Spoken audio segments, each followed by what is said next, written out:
Nickel is one of those materials that have few uses by themselves, but are integral to a single process with a single companion material that makes it absolutely essential to every single economic sector. Standard steel bends and rusts and corrodes and warps and loses some of its coherence with high or low temperatures.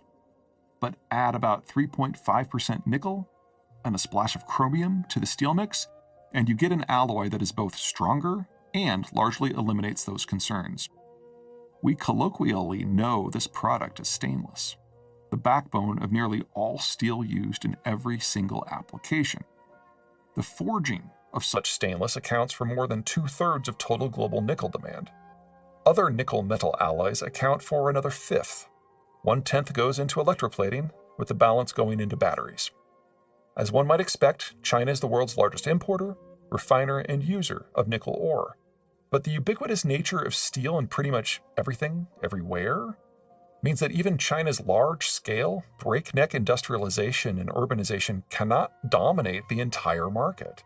Unlike aluminum, where much of the resulting finished metal is exported, the bulk of the nickel ore the Chinese refine and blend into steel is used at home.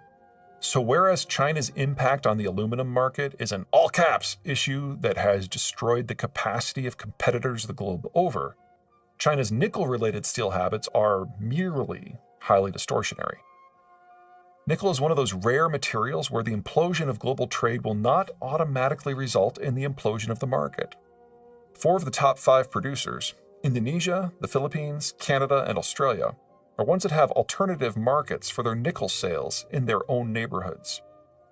The last of the top 5, the French territory of New Caledonia, is highly likely to see its output plunge as internal debates over whether it wants to be a failed colony or a failed country override all other thinking.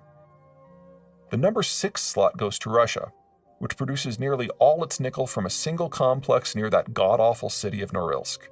Add in Russia's building geopolitical, financial, demographic, and transport complications, and I'd not count on Norilsk being a major source of global metals supplies a couple of decades from now. Add it all up, and the nickel market might actually achieve something that much of the soon-to-be world will become eminently unfamiliar with: balance. I'm not going to bother with the more blasé uses for silicon. The silicon that goes into glass is typically sourced from normal sand. Purification is required, obviously, but we cracked the code for that process nearly 2 millennia before Rome. And in modern times, it doesn't require a particularly sophisticated industrial base to churn out glass at volume. Nor am I going to look at the other big use for sand, part of the input process for unconventional oil production, aka fracking. After a few years, the oil services firms discovered that nearly any basic sand will work just fine. No, we're going to instead focus on the silicon products that are much higher up the value-added scale and more integral to day-to-day life in the modern world. Silicon is wildly common, accounting for something like 1/4 of the Earth's crust. We think of silicon most commonly as sand because we immediately and emotionally attach sand to beaches and lakes. But in reality, most of the world's silicon is locked up in quartz and silica rocks. Such rocks are far better than beach sand because they aren't contaminated with algae, plastics, hypodermic needles, or pee. If you're making glass, 98% purity is A-OK. But the absolute lowest grade for silicon as an actual industrial input is 99.95% pure. Getting there requires a blast furnace, which typically requires a lot of coal. Overall, the process isn't all that complicated. You basically just bake the quartz until anything that is not silicon burns away, which means some 90% of this first step processing tends to be done in countries like Russia and China, countries with a lot of surplus industrial capacity that don't give two shits about environmental issues. This quality level is more than fine for most of what we use silicon for. Roughly 1/3 of production ends up in things we know as silicones, a broad category that includes everything from sealants to kitchen utensils to gaskets to coatings to fake boobs. And silicates, which go into ceramics, cement, and glass. Nearly half is alloyed with aluminum to make the creatively named silumins. which have largely replaced steel in any product where shedding a lot of weight is more important than being able to take a tank shell, most notably in train and automobile frames. There is no improving vehicle mileage without a lot of aluminum and silicon. No electronic vehicles either. Greens take note. Smelting aluminum is power intensive. Forging silicon is power intensive. Alloying them is power intensive. The frame for an EV requires roughly quintuple the energy input of a traditional car. That's one of a score of inconveniently non-environmentally friendly details Tesla leaves out of its advertising. Such products are both important and omnipresent, but they aren't the sexy part of the story. That comes from the final two product categories. First up are solar panels. The 99.95% purity of standard silicon isn't anywhere near enough. A second round in the blast furnace gets silicon up to 99.99999% pure. That's 7 nines. Round 2 is far more sophisticated than round 1's bake it pure. China's GCL group is the only Chinese entity that can manage such precision at scale, making it responsible for 1/3 of global supply. The rest comes from a smattering of developed world companies. This pure silicon is incorporated into the solar cells that make solar panels do their thing, with the assembly work more often than not done in China. Second are the semiconductors, with silicon being by far the biggest input by volume. And since some of the newer semiconductors are shaped at nearly the atomic level, the silicon must be 99.9999999% pure. That's 10 nines. No way that gets done in China.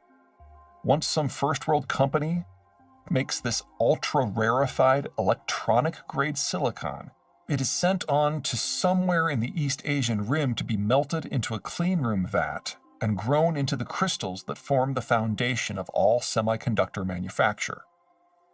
In a post-globalized world, all this back and forth and back and forth and back and forth, with most stuff cycling through China at least twice, will be a solid no bueno. Expect the Chinese and Russians to get largely cut out of global processing simply due to issues of security and supply chain simplicity. Anything shy of solar and electronics applications should be more or less okay. The base work isn't technically challenging. That's where the good news ends. Figure half the population of the planet can kiss the very idea of solar panels goodbye. The problem isn't the quartz. We already produce solar quality quartzes in Australia, Belgium, Canada, Chile, China, France, Germany, Greece, India, Mauritius, Norway, Russia, Thailand, Turkey, and the United States. The problem is the purification. It is only done in China, Japan, the United States, Germany, and Italy. But the real problem will be the semiconductors. Some 80% of the world's high-quality quartz that ultimately makes up electronic-grade silicon comes from a single mine in North freaking Carolina. Want to remain modern? You pretty much must get along well with the Americans. They will soon have something they have never had: resource control over the base material of the digital age. They're also going to do pretty well dominating the overall high-end semiconductor space. Uranium is a bit non-standard, because until recently, a leading source of uranium demand went to efforts to blow up the planet with the push of a button. Humanity certainly still has problems, and with the end of the order, it will have many, many, many more. But at least no one is stockpiling tens of thousands of strategic atomic warheads. The reality is even better than it sounds. Starting in 1993, the Americans and Russians started not only separating their warheads from their delivery systems, but also removing the uranium cores from those warheads and spinning them down into the sort of material that can be transformed into fuel for nuclear power plants.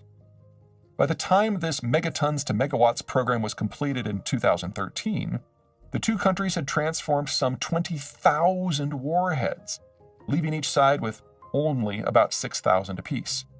Great for global peace? Certainly. But the effort skewed the uranium market. The Americans and Russians used this warheads-turned-fuel program to power their civilian nuclear reactors. In the United States, such spun-down weapons material powered 10% of the grid for nearly 2 decades. And since large portions of nuclear power fuel are recyclable, the uranium market will remain distorted for decades to come. If you're not American or Russian, your only source of nuclear power fuel is to source uranium ore, grind it into a powder called yellowcake, heat it to a gaseous state to separate the uranium from the waste ore, and spin that uranium gas through a series of centrifuges so the different isotopes of uranium at least partially separate.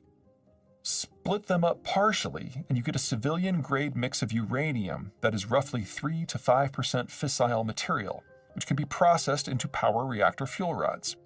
Spin them up to the 90% fissile level for a warhead, and the US government is likely to throw you a surprise party, complete with some high-caffeinated special forces troops and a few thoughtfully live precision-guided munitions. In a post-order world, uranium is likely to become more popular as a power fuel. While running a 1 gigawatt coal power plant for a year requires 3.2 million metric tons of coal, a 1 gigawatt nuclear power plant requires only 25 metric tons of power fuel enriched uranium metal, making uranium the only electricity input that could theoretically be flown to its end user. There's also unlikely to be all that crazy a shakeup to the world's civilian nuclear fleet, or at least not one due to access restrictions. The world's top 4 nuclear power generating countries are the United States, Japan, France, and China. Japan and France both have the capacity to go out and source their needs without assistance. China's uranium comes from neighbors Kazakhstan and Russia. The locations that face the most risk in sourcing sufficient supplies will be those middle powers that both lack the military capacity to source their own inputs and live in geographic locations that utterly preclude safe shipments. Switzerland, Sweden, Taiwan, Finland, Germany, Czech Republic, Slovakia, Bulgaria, Romania, Hungary, Ukraine, and Korea. The likelihood of insufficient supplies increases as you move through the list. Lowly zinc has been with us for a long time.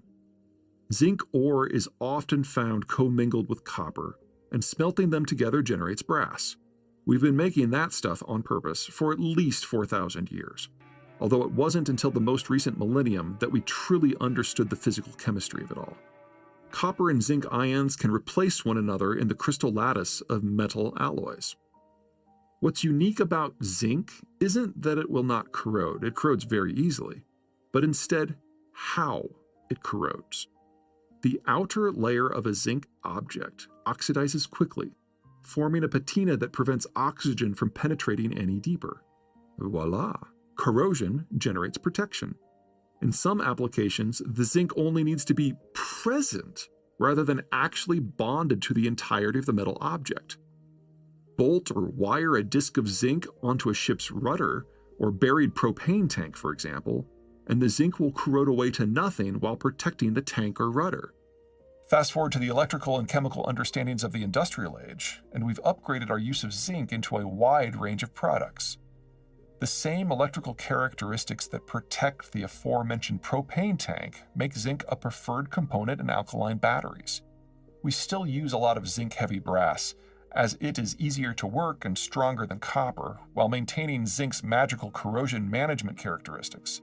It's useful in everything from cellular towers to plumbing to trombones. Zinc isn't only fuss-free in merging with copper, making it a perennial favorite in products that are cold rolled into sheets or die-cast. We also like to coat it on steel and other industrial metals. Once we decided we wanted as little to do with lead as possible, zinc stepped in as a safe, reliable substitute. The biggest use, where we put roughly half our zinc, is in galvanization processes, where we add that zinc patina. It's a step that is particularly effective in shielding metals from the corrosive effects of weather and seawater. Such uses are in pretty much all the metal you can see every day. Car bodies, bridges, guardrails, chain link fencing, metal roofs, and so on. Altogether, zinc is our 4th favorite metal by use, behind only steel, copper, and aluminum. It will stay in that spot in the decades to come. Zinc is eminently recyclable. Roughly 30% of zinc production is from recycled material, with roughly 80% of all zinc capable of making a second go of it.